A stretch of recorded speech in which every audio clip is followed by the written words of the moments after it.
Welcome back to the Viking Update Show. He's John Krawczynski, who's also started the John Krawczynski Show here at TalkNorth.com. This is TalkNorth.com.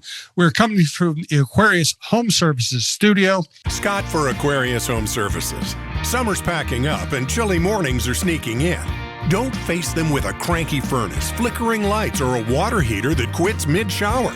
With $98 off any furnace, electrical, or plumbing repair, we'll fix the headaches so you can sip cider, rake leaves, or just pretend to rake leaves. Aquarius, local, trusted, and earning the right to be recommended. Schedule today at AquariusHomeservices.com. Hey, this is Randy Shaver. Along with Kevin Gorg, we host the show Fantasy Huddle on Talk North. Each week, we're going to break down the matchups for the NFL season and try to give you the best chance to win your fantasy football games each and every week. Join us for Fantasy Huddle on Talk North. And the Viking Update Show is brought to you by Onyx Hunt. We'll tell you about more about Onyx Hunt and our other sponsors, including Twill and Minnesota State Lottery, here in a minute. All right, John. Vikings coming out of the bye. We're talking here on Tuesday morning. The NFC North standings are absolutely packed. Nobody's great in the NFC right now, but there are a lot of contenders, including surprising the Bears at this point. Do you feel like compared to where optimism was at the beginning of this Vikings season, do you think the arrow should be more pointed up or down now that they're heading into week 7? I think I'm a little down compared to where I was at the start of the season. I think the uncertainty at quarterback, but more so just all the injuries that they've dealt with.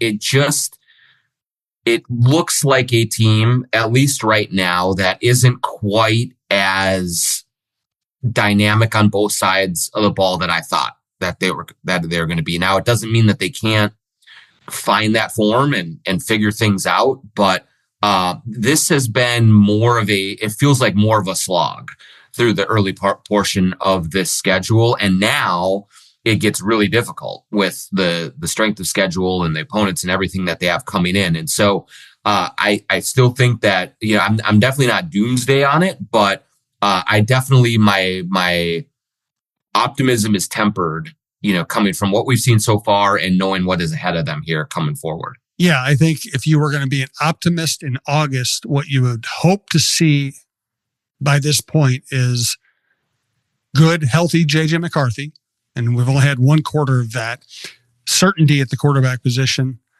fewer injuries, and fewer situations in which an injury really hurt the team. Because it's one thing, the next man up thing in the NFL, it sounds great, right? Next man up only works if the next man up is really good. It can't be just any man up. It's the next guy up's got to be good. And what we've seen is when Van Ginkel's out, defense falls off. When Cashman's out, defense falls off. We're still not sure about the secondary. Isaiah Rodgers had a spectacular stretch here, but we're still not sure that secondary is fully functioning secondary.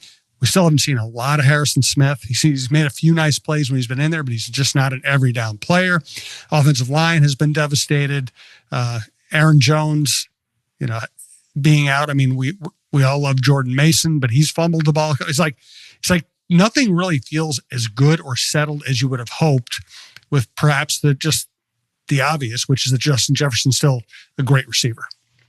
Yeah, it's like, you look at so far what they've done, and the Bengals game was obviously overpowering. That was fluky a little bit with the defensive touchdowns and everything. But even in the wins so far, it's been all right. Yeah, that was good, but nothing that so far has indicated to me that this is a team that has another gear to find. And maybe they do. And maybe they will come out of the bye a little refreshed. Maybe getting Blake Cashman back will help, and a few other things will fall into place, and then they will really take off. But to this point, it has been just an okay start to the season. Not disastrous, not terrible, but not really showing signs of they're really close to being a team that can be in contention in the NFC North, that could get to the playoffs and win games. I just think that it's just been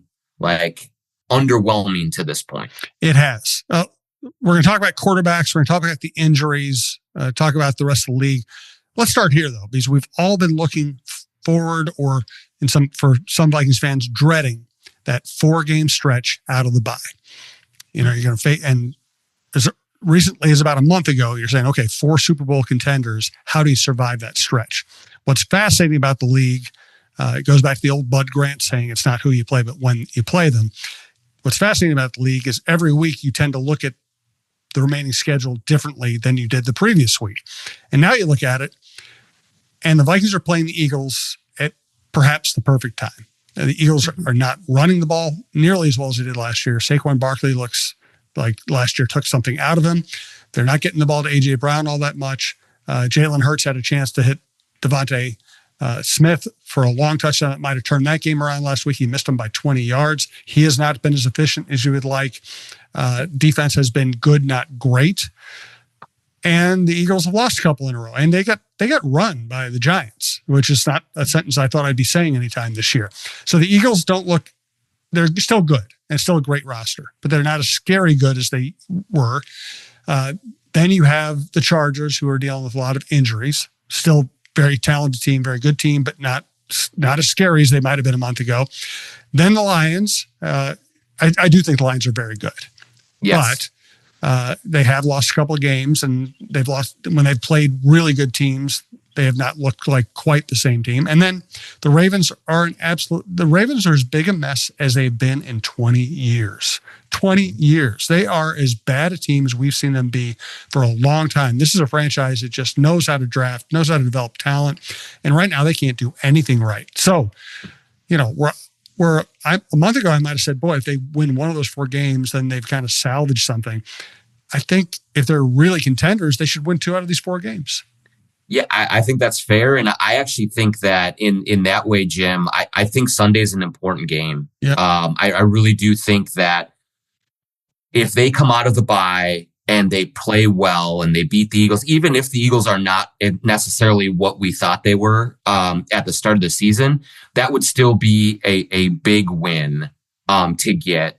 And I think that could help springboard them forward a little bit and just kind of help them locate some mojo that just hasn't really been there for most of the season. And then, you get that win, and then you have the next one on Thursday. And so it's just like this 2 games, especially just right out of the break, that are so close together against teams that are good, but are, a little weakened or vulnerable.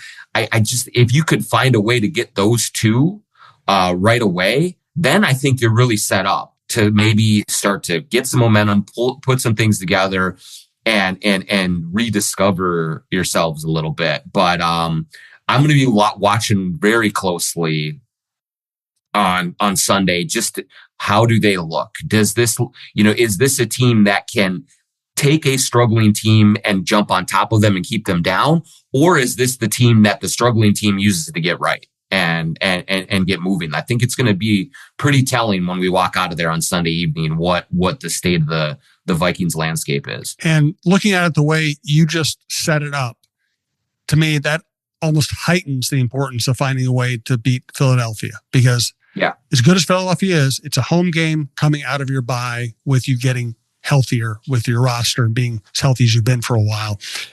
I just don't know about flying west to face a really good team for sure on a short week after playing a physical game against the Eagles. I have an easier time imagining the Vikings finding a way to win at home on Sunday against a good Eagles team than I do for playing 4 days later after a long flight in Los Angeles. No question about it. Absolutely. I think that, typically speaking, what we've seen from the Vikings is when they go west to LA, it doesn't really work out very well for them. I think especially on a short week, I do think that, the home game against the Eagles is really important, because who knows what's going to happen in that Thursday game?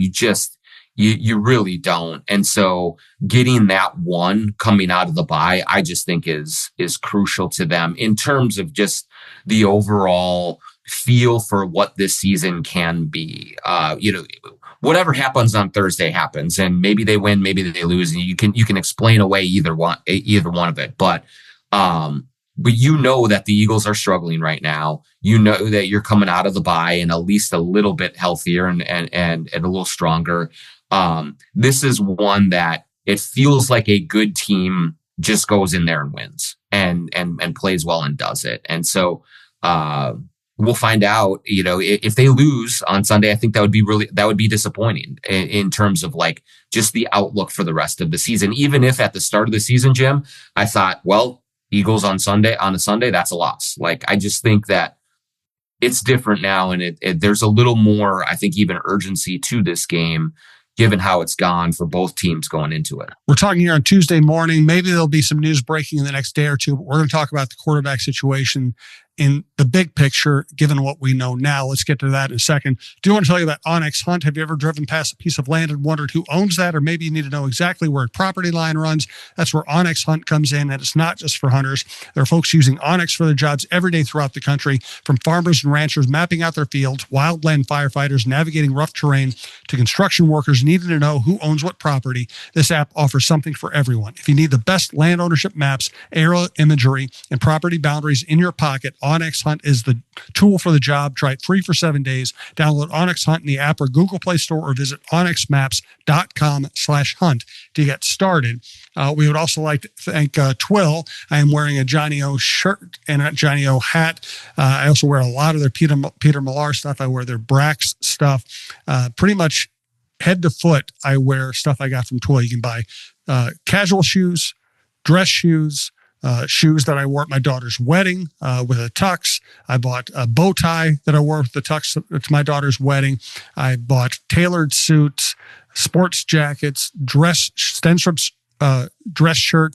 t-shirts, fun shirts, golf shirts that look good under a jacket, casual pants, jeans, belts, socks. You get the picture. They have everything. And it's a cozy shop. It's not some huge department store. You walk in, the people who work there are incredibly knowledgeable. Scott Dayton handpicks them. They are people who you'll see them over and over again once you start going, because they like working there. They are great to deal with. You can walk in and browse. You can walk in and ask for something. One of my favorite shopping experiences there was I needed a pair of jeans. I wanted to buy them from Twill. I wasn't sure what they had. I walked in and I said, "Do you have any just like basic blue jeans that would look good and wear well?" And the gentleman worked behind the desk said, "Okay, you need such and such a size, and I have them over here." I was out in like 2 minutes, and I still wear those jeans all the time. That's the kind of shopping experience you'll get at Twill. Twill by Scott Dayton in the Edina Galleria, twillmn.com. All right, let's get to the quarterbacks.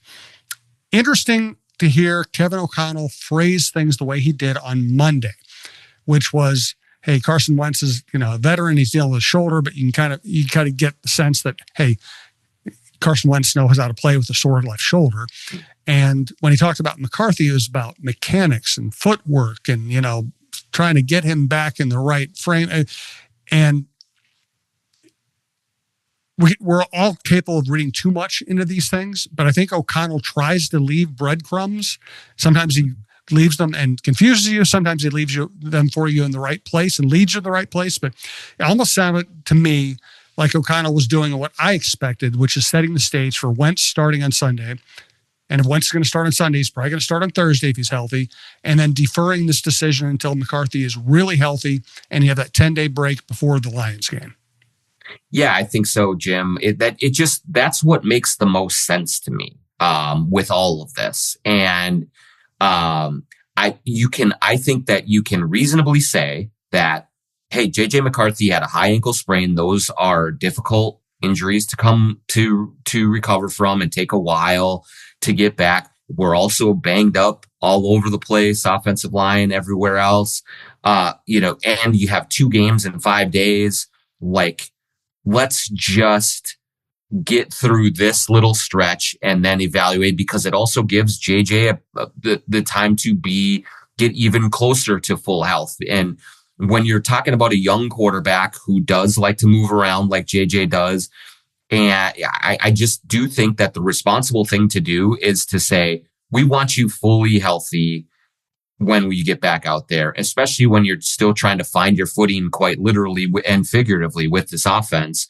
Like, let's give you the best chance to succeed, because the first go round this season was up and down. And so if he had come out of the gates firing completely in the first couple of weeks before he got injured, and he's like, yeah, this is our guy right now, then maybe it's a little bit different. But I just think that JJ McCarthy is the kind of player that you want to have as close to ideal circumstances around him to help him before you put him back out there. And so I'm fully expecting Carson Wentz to start on Sunday and then start again on Thursday and then reevaluate after that. Yes, that just makes sense. And I don't think we need to pretend there are any conspiracy theories going on here. I think some of the ways the Vikings have handled things have led to conspiracy theories, but I think it's really simple right now. I do think they still view McCarthy as a franchise quarterback, and I don't think that's changed through 2 games.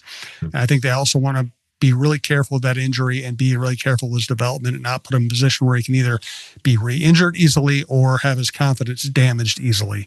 So I think that's where we're headed. What's going to be really interesting once we look at it that way is Wentz is an older guy who got really beat up in that last game. Yes, he's had a bye week to recover here. And he ran the ball 3 or 4 times where it looked like he thought he had his old legs and he could make a first down, and he couldn't get there. And because he couldn't get there, he ended up taking a big hit. I think he did a really good job getting rid of the ball quickly, managing the offense. And of course he was brilliant on the last drive, but O'Connell's going to coach him hard. And I wonder if they can coach that out of him. Hey, Carson, you're not going to get 8 yards on 3rd and 8. So don't even try. Hang in the pocket and wait for something to develop. Yeah, it'll be. Yeah, I don't know what what Kevin O'Connell's message might be there, because, I don't know that you want to take aggressiveness away from him or take something out of his back pocket to use. But I do think it is right that ideally you do sit in the pocket, let the plays develop, Addison, Jefferson, the more time you give them, the more likelihood it is that they come open and that you can make something happen.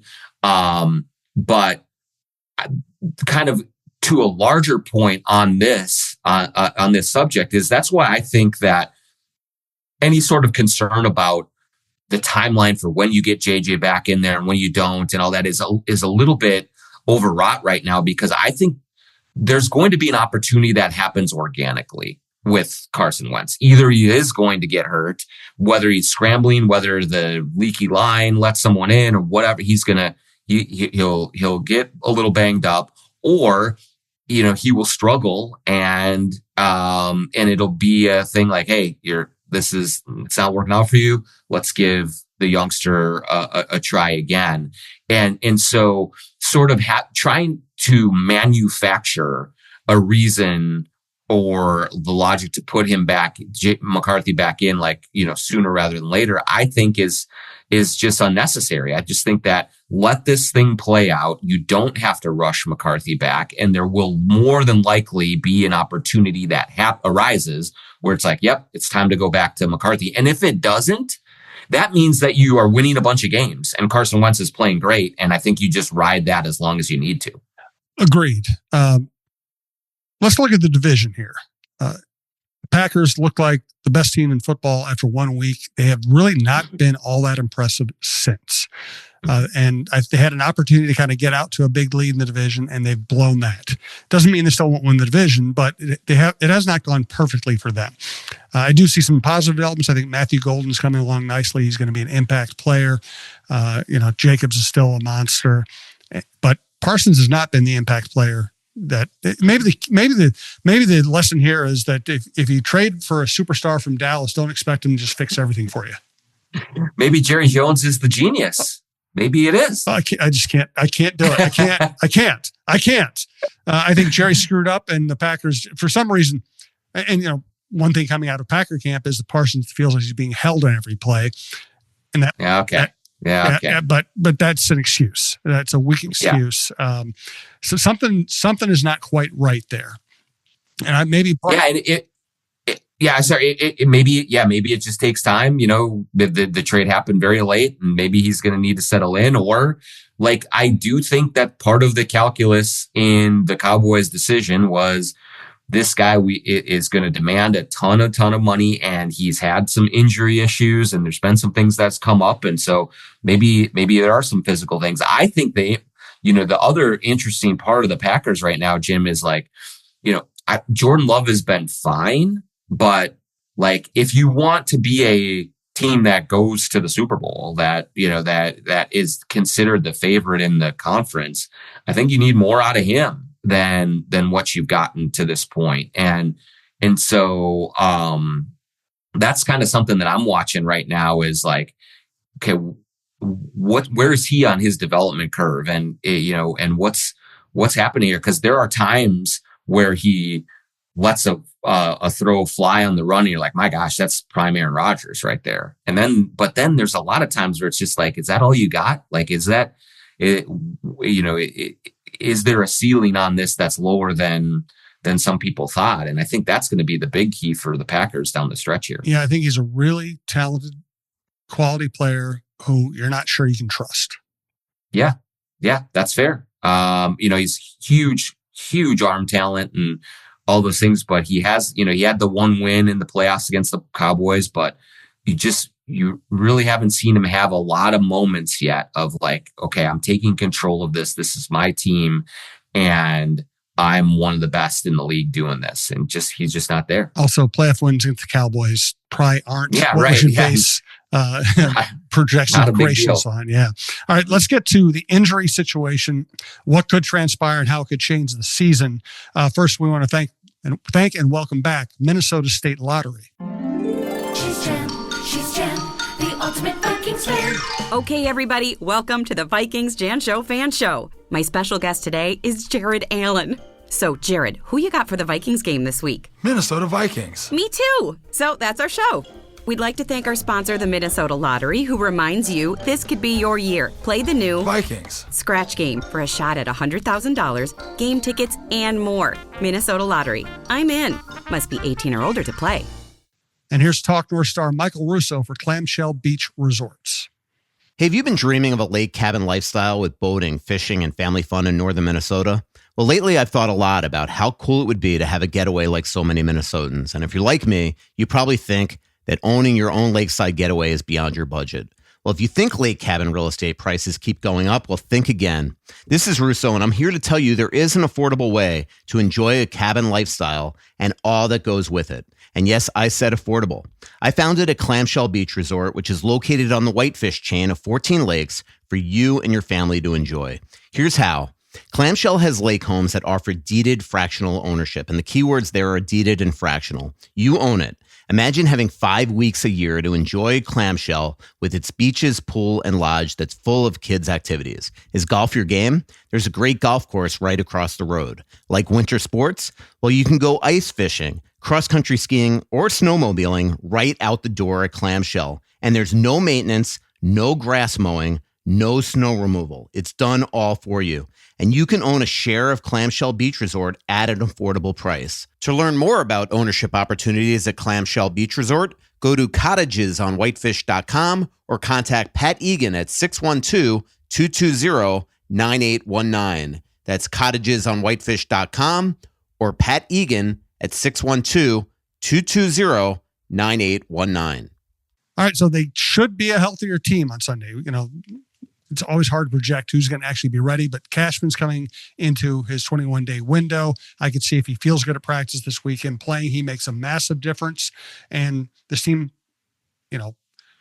might be one game better and really have a nice record if he had been in the game instead of whoever was supposed to be covering DK Metcalf over the middle against the Steelers. Because if the Steelers don't make that play, Vikings probably win that game.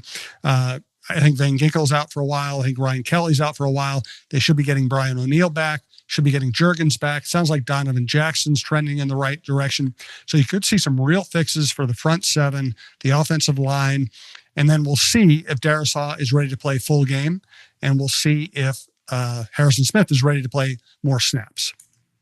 Yeah, it's, we talked before, I think going into the bye about kind of who our key players were coming out of it. And Blake Cashman was mine. Like, I think the defense operates at a different level when he is out there. Now, the defense has been good, but they're, outside of the Bengals game, like they haven't been like what I expected in terms of just like level of nastiness, like just take over the game type of a defense. And I think that having Cashman back against the run in pass coverage, like all of the things that he can do would be huge for this team. And whether that happens Sunday or maybe they wait till Thursday or something, like I'm not sure, but it seems imminent. The one I'm worried about is Van Ginkel. Like I don't get good vibes about where he is and where that's headed and what he's dealing with. So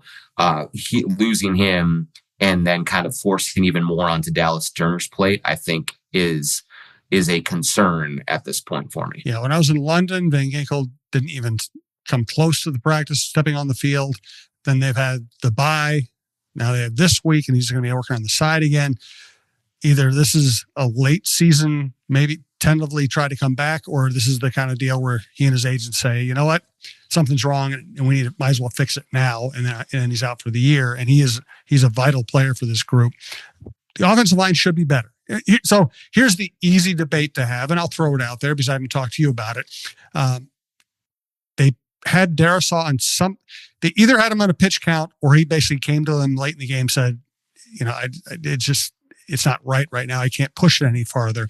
Either way, they ended up using their bullets with him earlier in their game. He's not on the field for the game-winning drive.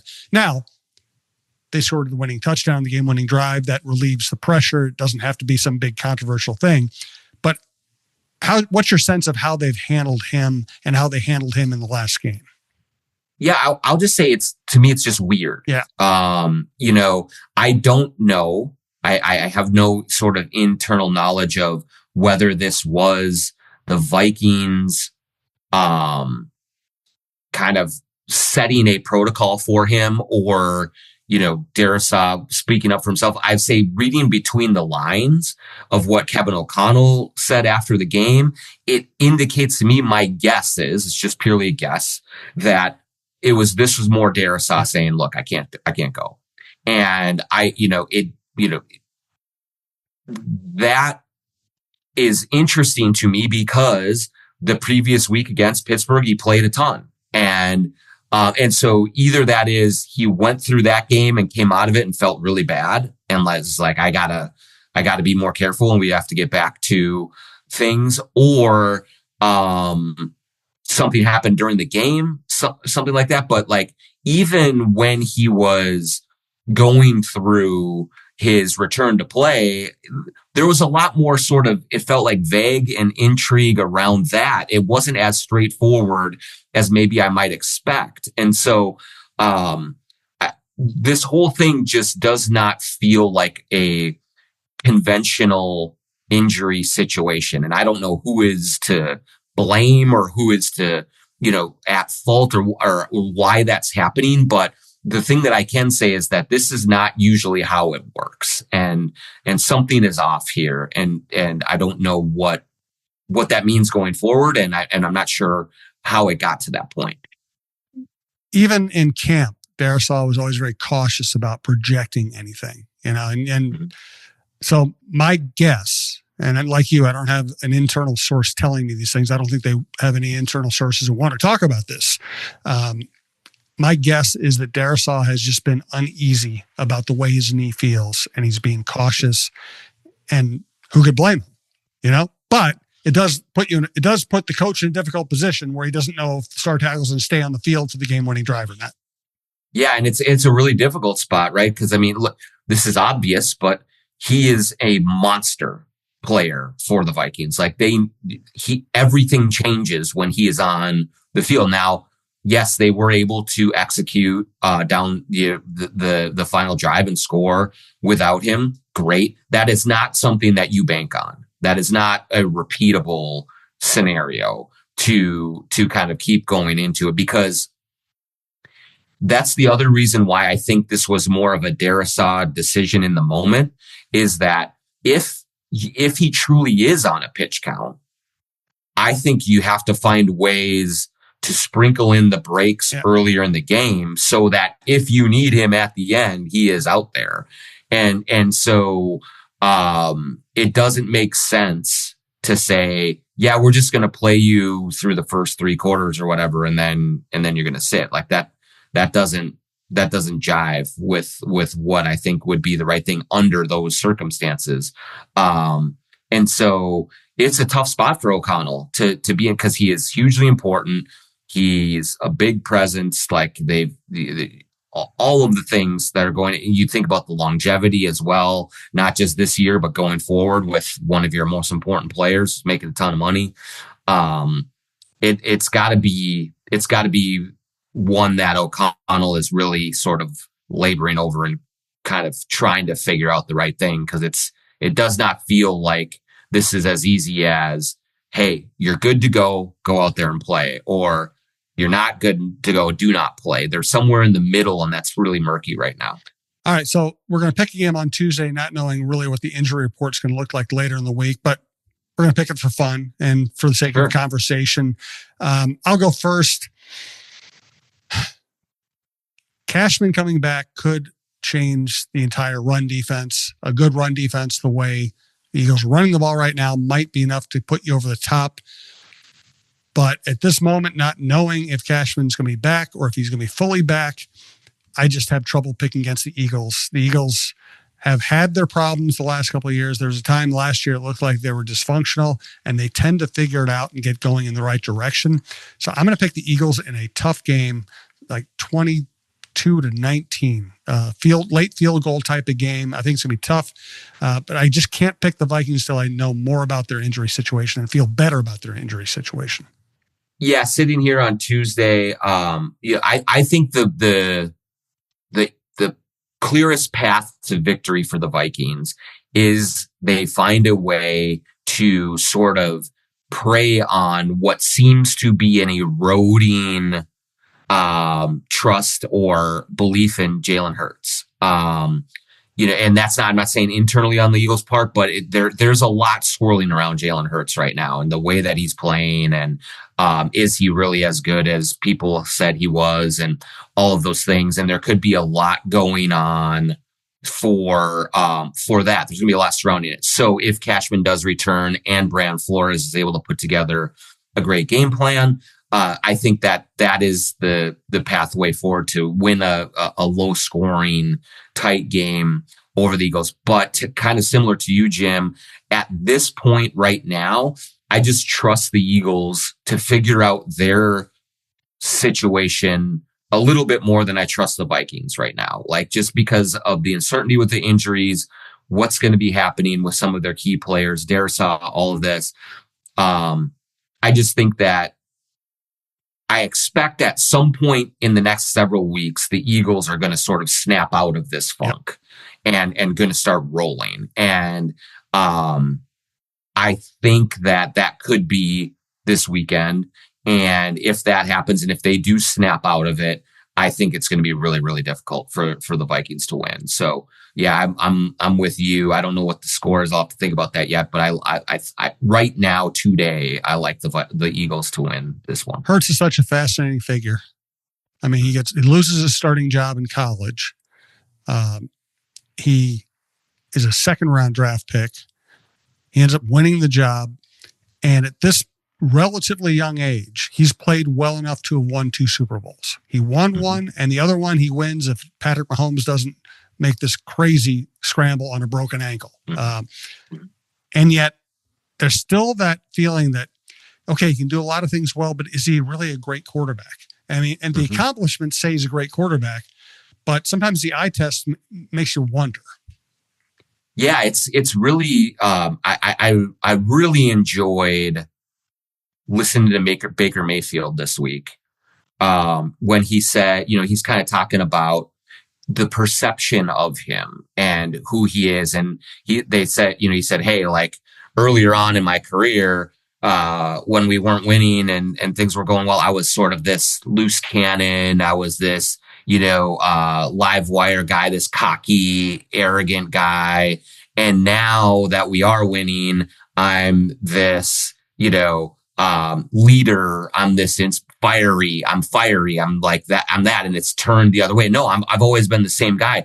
And I see a similar thing coming with Jalen Hurts right now is like, you heard when he got benched in Alabama and then comes back and helps them win. He was stoic the whole time. It was like, wow, look at this kid. Like, he is unflappable. He does not let the machine get to you, get to him. And he's so focused and it's what a great leader. Same with early on with the Eagles, like in the big market and with all the chaos around him. Here's this laser focused Jalen Hurts. Now that they've had some struggles, it's, well, Jalen Hurts isn't showing any emotion. Jalen Hurts is like, is he really a leader? Can he get a team out of the struggles and stuff? And so the pendulum is swinging definitely with him. And is he really as good as we thought he was? And so how he handles that going forward will be fascinating, because he is under the microscope going into this week. And there is a lot. And I'm kind of more of the camp of, I don't think he's a top 5 quarterback. I don't think he's the 20th best quarterback. I think he's somewhere, 10 to 15 and is good on a good team. And when on a struggling team, you don't want him as much, but, what Brian Flores is able to do and to see if they can prey on that part of it and see if they can get in AJ Brown's head about, hey, you're not getting the ball and that sort of thing, that could play in the Vikings factor of like the mental side of things. And maybe they can win a mind game and come out on top that way. I'll tell you what turned me against Baker Mayfield is when he was playing for the Browns in US Bank Stadium and Odell Beckham Jr. is on the team and they were having some kind of a feud. And Odell Beckham Jr. was open all game, and Baker Mayfield would drop back, look at his wide open star receiver, turn and throw the ball elsewhere, often incomplete or interception, because he was trying so hard to not throw the ball to OBJ. And that gave me an anti-Baker bias. Now I have to get over it now, because he's as good as anybody. It's great. He's fantastic. He's unbelievably good. So I'm well past that bias, but that's why for years I was biased to see an NFL quarterback be that petty and refuse to win a game because he didn't want to get the ball to a guy he didn't like. That did taint my opinion of Mayfield for years.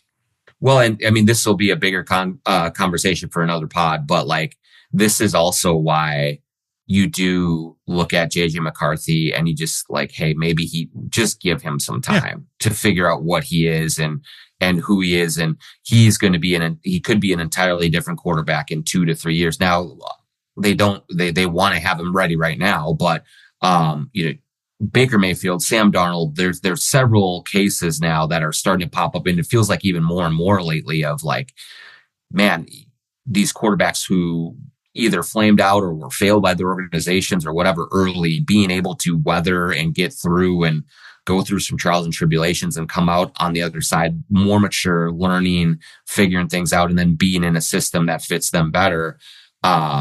It can work out, but it's really, really hard to be patient through the early parts of a young quarterback finding his way. It's just really difficult. Yeah. My guess is we'll continue the JJ McCarthy conversation at some point this year. You think so? It might be on our top 10 recurring topics. All right. Good stuff, John. Please check out the John Krawczynski Show, one of our most popular shows at talknorth.com. Check out the Fantasy Huddle with Kevin Gorg and Randy Shaver, a really fun show. We've got 3 NFL shows. We've got Russo on hockey, John on basketball, Don Mitchell, Mark Rosen, Randy Shaver's high school football show, Chin Music with Roy Smile, Lavelle Neal, myself. Check it all out at talknorth.com. We do appreciate you listening and watching, and we'll talk to you next week.